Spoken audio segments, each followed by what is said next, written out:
Hello, welcome to Lore Master's Lair. I'm your Lore Master here today in a new place for another look at the nations of Tianchi. Today we find ourselves in a land that was once owned by the former empires of the region, but now has become one of the Hobgoblin nations of the world, Kaoling. Let's get started. When Long War collapsed, there were several successor states, even more than there are today. However, the fate of 6 was changed when a group of hobgoblins took advantage of the fighting between the groups to conquer them, and was known as the War of the Widowmakers.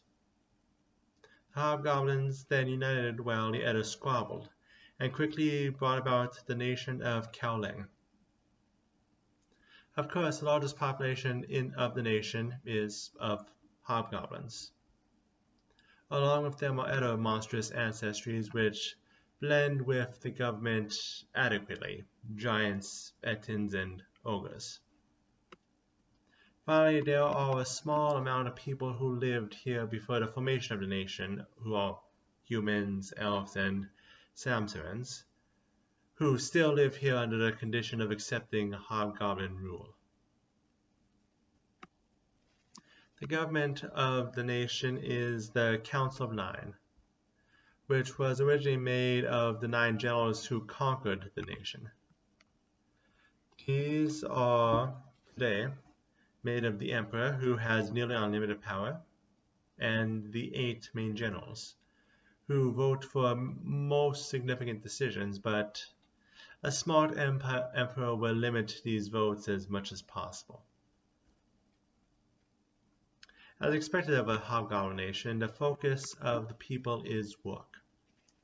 That is, work for strengthening oneself, work for one's job, work to learn, and even when one has ended their day, they work to party to the fullest. Education is not only of science and history, the things one expects of a military nation, but also art forms, which are treated as seriously as subjects of study. For religion, there are 2 standouts.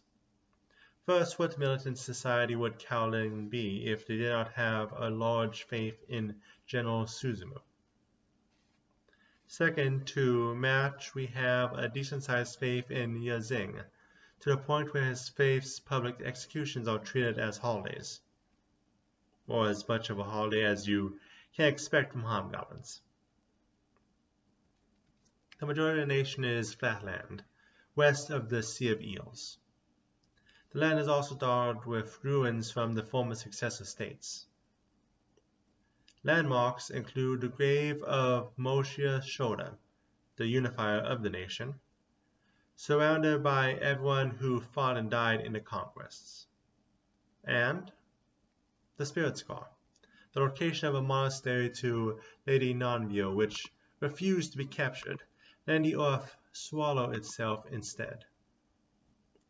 For cities, we have the capital of Duchong, as well as the city of Kintong, a city who treats non-hobgoblins well.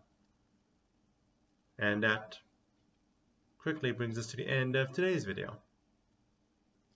We are now looking at a new area of the map after clearing the southern jungles, so look forward to an exploration of the more sparsely populated parts of the region in the near future. But as for next week, we have another God video lined up. I'll see you then.